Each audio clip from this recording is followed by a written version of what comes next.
명절합니다. 건사하고 있는 동생하고 부산에 올라와서 누님하고 우리 밤 주스러 가자 이렇게 하는 거예요. 저기 가면 밤이 많다고. 그래서 산에 딱 올라갔는데 밤 주술 때는 처음에 몰랐어요. 힘들 줄도 몰랐어요. 근데 중턱 넘어가면 힘들잖아요. 산 위에 올라가면. 힘들 줄 모르는데 거기 올라가서 밤을 막 주스니까 와 이렇게 많은 밤이 여기 있네 하면서 막 주었어요. 주었는데 그 죽고 내려오면서 막 힘들었는데 여기 이 구절 말씀이 뭐가 있냐면 제가 사실 그 밤 죽고 그 다음날 여기 팔뚝에 막 이렇게 뭐에 물렸는지 모르겠는데 막 떠있어. 그래서 오늘 묵상하고 밤 죽는 거. 밤 죽는 것도 내가 좋아하잖아요. 내가 좋아하는 일이기 때문에 그것도 우승해야 된다. 사실 나쁜 짓은 아니에요. 나쁜 짓은 아니지만 그렇다고 내가 거기에 너무 빠져서 세상이 너무 빠져가지고 그것만 좋아하고 막 죽고 이러다 보니까 아 성령님이 딱 깨달는 거야. 네 그거 하는 것도 네 팔뚝 아픈 것도 네가 왜 우상숭배하느냐 그 깨달음이 여기 딱 오더라고요 저한테. 우상숭배라 그러는 게 단지 내가 무슨 뭘 만들어서 하는 게 아니고 내가 좋다고 너무 많이 빠지지 않는 거, 내가 좋아서 막 이렇게 하는 거, 그거는 하나님 말씀을 먼저 보고 그 다음에 우상을 그래야 그게 빠지지 않는다는 거. 사실 추석 기간 동안 연휴가 길었는데 제가 많이 경험했어요. 그렇게 아 우상숭배라는 것이 이런 겁니다. 첫째는 하나님 말씀을 중시하고 묵상하다 보면 자연히 우상도 분별되고 분간해야 된다는 거. 그렇죠. 그게 깨달음이다. 좋아요. 밤 줬다가 우상숭배 깨달으셨다. 사실 이제 우리는 영으로 탄생됐기 때문에 우리 음식이 영이에요. 그래서 우리 본분이 뭔가 이런 걸 잘 알고 영을 매일같이 먹어야 되는데 그 영을 먹는 게 이 생명나무 열매를 먹는 거예요. 이게 영입니다. 예수님이 행하신 모든 행적들, 이적들 이런 것들. 믿음이라는 것은 우리 감각으로 오는 게 아니에요. 믿음은 영에 속한 영역이기 때문에 사람들은 근데 자꾸 뭘 보고서 믿으려고 했는데 보고서는 믿을 수가 없는 거예요. 본래 아무리 뭘 보고 만지고 이렇게 하더라도 그거는 그 차원이 틀려요. 믿음이라는 것은 영의 차원이고 보는 것은 육의 차원이에요. 그렇기 때문에 자꾸 뭘 보고 믿고 기사와 이적을 보고 믿고 남 보여주면 믿겠다 하는 것은 다 육의 관점에 있는 사람들의 이야기입니다. 영의 관점에서는 보지 않아도 내가 영으로 알아버리고 영으로 믿어져 버리는 거예요. 예수님이 도마에게 알려준 게 그런 것들이죠. 너무 좋은 경험하셨어요. 그와 같이 이제 이 하나님의 영의 소리가 깨달음의 소리로 이렇게 들린다는 것은 경험이거든요. 영의 세계는 그러면은 지금 그 어떤 세계가 열리느냐 하면은 영의 세계가 이제 집사님한테 쫙 열리는 거예요. 성경을 보더라도 영의 말씀이 알아들려지는 이런 일들이 일어나게 될 겁니다. 그러면은 이제 우리 여기서 나오는 동영상 강의 이런 것을 듣더라도 이제 진짜 이해가 되어지는 그것이 진짜 깨달아져 가지고 깨달음의 말씀이 파생되어지는 말씀이 막 솟아나는 이런 일들이 삶 속에서 막 일어나게 될 것입니다. 그냥 비상적으로 이렇게 하는 게 아니고 수많은 사람들이 우리 교회에서 나가는 동영상 강의를 듣지만은 많은 사람들이 이해를 잘 못해요. 이해를 못하는 것이 영의 초점이 안 맞춰지기 때문에 그래요. 근데 이게 이제 이해가 되고 깨달아지고 이러면은 영의 초점이 맞춰져 있는 사람들이에요. 이게. 그걸 하다 보면은 그 가운데에서 새로운 생각이 떠오르고 새로운 생각이 떠오르고 그래서 이제 나는 영으로 이제 이끌려지는 삶을 살게 되고 그러면은 이제 속에서 믿음이 솟아나요. 믿음이 솟아나게 되면은 믿음이 나를 데리고 가는 겁니다. 그래서 믿음으로 행동을 딱 하게 되면은 믿음으로 기도를 한다거나 믿음으로 행동을 하게 되면은 그대로 돼버리는 현실의 세계에서 그대로 돼버리는 그런 일들도 이제 일어나게 될 겁니다. 능력의 삶이 시작이 되는 거죠. 사람들이 이걸 전부 다 알았으면 좋겠어요. 너무 지금 다 종교적으로 다 대부분 다 믿음 생활을 하는 거예요. 종교적으로 또 하고 종교적으로 하도록 또 부추기고 있고 그래서 이런 세계를 깨우쳐가지고 막 깨어나야 된다. 우리가 잠자지 말고 깨어나서 하나님이 시키는 대로 우리 죽은 자 살려내는 게 이제 죽을 때까지 우리들이 해야 될 일이거든요. 우리 문제보다 더 급한 하나님의 문제가 있어요. 너무 급합니다. 우리 하나님. 그래서 더 급한 하나님의 문제가 있기 때문에 우리가 영의 세계에 싹 들어가 보면은 그런 게 감지가 돼요. 너무 급합니다. 우리 문제 가지고 자꾸 뭐 해주세요 이리 하지 말고 이제 성숙하게 되면은 이제 하나님이 원하시는 이제 그 일을 우리가 하게 된다. 네, 그러면 우리 문제도 자동으로 해결돼요. 네, 좋습니다. 여러분 반갑습니다. 추석 동안에 하나님께서 주신 말씀이 저도 마지막 절에 우상에게서 멀리하라 이 말씀이 추석 주간에 딱 걸려가지고 이 추석 주간에 하나님께서 나를 정말 이렇게 세밀하게 나의 모든 생각과 행동을 하나님이 간섭하시겠구나 이런 생각을 딱 하고 있었는데요. 제가 요한 1서 처음에 말씀 정체적으로 딱 보니까 우리가 아노라 또 또 19절에 또 아는 것은, 그 사도 요한이 나는 아는 것이 이렇다 이렇게 우리의 영적인 정체성을 나는 안다. 사도 요한이 그렇게 말하듯이 너는 지금 알고 있니? 이렇게 저한테 이렇게 반문하는 거. 그러니까 계속 알아라 하는 말이 18절에도 아는 게 중요하고 19절, 20절 다 아는 게 나오거든요. 그리고 나서 21절에 우상을 멀리해라. 말씀이 4절밖에 안 되는데 정말 중요한 교리가 이 안에 다 있더라고요. 지금 오늘 그 말씀에는 정말 그 세밀한 것까지 내용이 안 나와 있는데 이 말씀을 하나님께서 주일날 우리 목사님 말씀을 통해서 이렇게 하나하나 풀어주시는 거죠. 예를 들어서 뭐라고 표현해 주시냐면 우리 이 영은 하나님이 새롭게 탄생시켰다. 그러면서 그 유다에게 하나님께서 나귀 표현이 나오거든요. 나귀를 포도나무에 맸다. 이렇게 표현을 하시는데 저한테는 좀 파생된 묵상이 뭐냐 하면 나귀 같은 짐승 같은 죄로 죽어있던 나귀는 혼과 육을 표현하는 것이고 그 영은 새로운 영을 하나님이 탄생시키신 거잖아요. 새로운 영을 탄생시키는 거는 아무도 건드리지 못한다. 저의 영의 상태를 딱 밝히 주일날 설교 말씀이랑 본문 말씀이랑 딱 연결시켜 주시더라고요. 영은 아무도 손대지 못하지만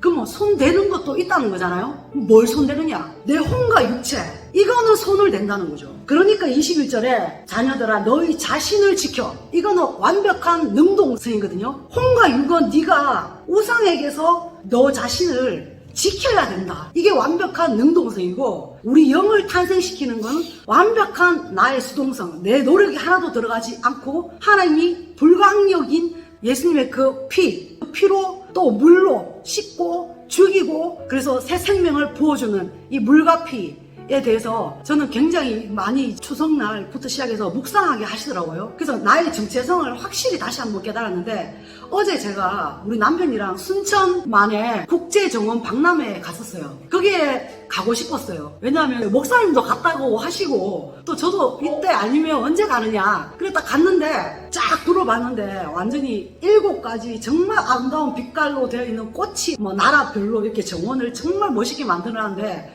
사람의 인공적으로 만들어 놓은 거죠. 그거는 이제 완벽하게 인간이 만들어 둔 정원인데 근데 약간 2%가 부족한 거죠. 인간이 만들었으니까. 그래서 그 구경하고 딱 돌아오면서 제가 이제 오늘 묵상 본문을 한 3시간 정도를 계속 4구절밖에 안 되는 걸 계속 들으면서 하나님하고 이렇게 교제를 하면서 하나님, 정말 꽃이 너무 아름다운데요. 하나님이 너무나 아름다운 색깔을 만들으셨네요. 하나님께서 저한테 마음에 감동이 노아의 홍수 때 그 물로 다 심판하고 난 다음에 그 무지개 색깔이 몇 가지인지 아냐? 저한테 모르시는 거죠. 제가 차 타고 오면서 묵상하는데 그 7가지, 그러니까 크게 7가지 색깔이죠. 그래, 7가지는 완벽한 색깔이지 그걸 섞으면 무슨 색이 되겠니? 그 색깔 다 섞으면 까만색이 돼요. 근데 하나님께서 주일날 거기 보면 그 유다 지파에게서 나귀를 포도나무에 맨 거. 자, 네가 죄짓던 네 혼과 육을 내가 예수 그리스도의 포도나무에 맸다. 이건 내 힘으로 했다. 그 말씀을 하시더라고요. 하시면서 거기에 보면 또 그 다음 절에 뭐 나오냐면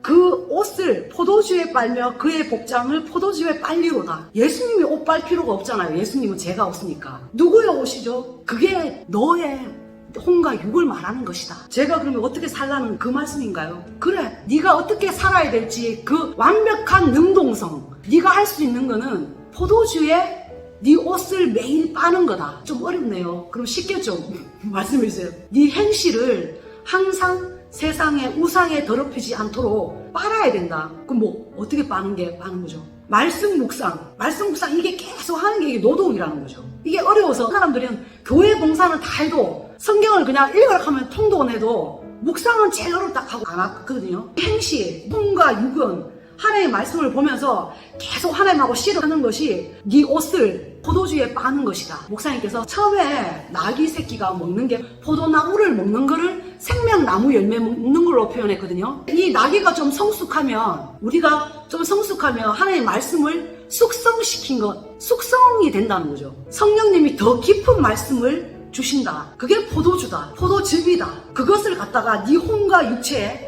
계속 이게 하나님의 말씀이 이렇게 넘어오도록 영의 차원의 하나님의 말씀을 내 육의 차원으로 이렇게 물들이는 거. 그래서 내 혼과 육을 완전히 포도즙에 담기게 해서 포도주로 이사야서 1장 18절 보면 오라 우리가 서로 변론하자 너희 죄가 주홍 같을지라도 눈과 같이 희어질 것이요. 근데 우리가 죄를 생각하면 까맣잖아요. 까만 걸 죄라고 생각하는데 하나님의 눈으로 볼 때는 붉다고 말하거든요. 이게 또 주일날 설교 말씀에 그 유다 지파에 비유한 예수 그리스도, 그의 눈은 포도주로 인하여 붉겠고, 그게 풀어지는 거죠. 정말 우리가 사람을 사랑하면 그 눈이 불타서 이렇게 막 붉게 불타오른다, 이런 표현을 하고, 또 포도주에 완전히 술 취한 사람 눈동자가 빨개지거든요. 술 취한 노아, 그것도 이게 연결시켜 주시면서 하나님은 우리를 너무 사랑하는데 어느 정도로 사랑하냐면 예수님의 물과 피로 완벽하게 너희들의 죄를 정말 그 예수님의 주홍 같은 붉은 피로 완전히 씻어주겠다. 그게 노아의 홍수 때 그 무지개 언약, 그거하고 연결이 또 시켜지면서 까만색 어떤 죄를 지어도 그 죄를 다 이렇게 하나님의 말씀으로 쪼개면 빨주노초 파남보 나온다. 뭐 더 많은 색깔이 나오겠죠. 예를 들면 완벽하게 하나님은 다 쪼개가지고 니는 어떤 죄가 있고 이런 죄가 있고 저런 죄가 있고 모든 우리가 질병이 있잖아요. 이 질병들 하나하나까지도 하나님이 하나님의 말씀으로 다 쪼개가지고 다 분리시켜가지고 예수님의 그 붉은 피로 다 씻고 또 예수님의 그 물로 깨끗이 맑게 없애준다. 예수님 눈으로는 하나님이 우리를 볼 때는 주홍같이 다 예수님 피가 들어가면 다 살아날 하얗게 될 그런 정말 새롭게 피게 되어질 우리의 그 정체성, 하나님 앞에 완벽한 하나님의 아들로 탄생시키고 많은 그 예수님의 그 사랑까지 이렇게 연결이 딱 되더라고요. 그래서 그 무지개 빛이 바로 예수님의 피로 완전히 그 죄가 다 씻겨지는 거. 그래서 하나님은 그 죄를 분리시켜서 완벽하게 하나하나 완벽하게 어떤 질병이라도 다 치료해 주신다. 그거를 하나님이 그 사랑, 하나님의 일하심, 그리고 하나님이 구약에 기록해 놓은 그 노아의 그 무지개 언약과 또 이사야서에서 말하는 예수님의 그 십자가 죽으신 그 피, 그리고 목사님 주일날 말씀했던 그거하고 또 사도 요한이 아주 짧게 4구절에서 말했던 정말 엄청난 그 안의 뜻이 이렇게 쫙 풀려지더라고요. 나는 처음에 나귀 같은 너를 포도나무에 맸던 것처럼 너한테 다른 영혼들을 또 네 나무 가지에 묶을 것이다. 그 완벽한 하나님의 일하심. 그러면 저는 뭘 해야 되죠? 너는 완벽하게 하나님의 말씀 안에 있으면 하나님의 지각을 준다. 이 지각은 땅의 지각에 가장 최고봉이 누구냐? 저한테 물으시는 거죠. 솔로몬이죠. 그 세상의 모든 지혜를 아는 솔로몬의 지혜를 주고 또 하늘의 모든 지혜를 갖고 있는 사도 바울과 같은 그런 지혜,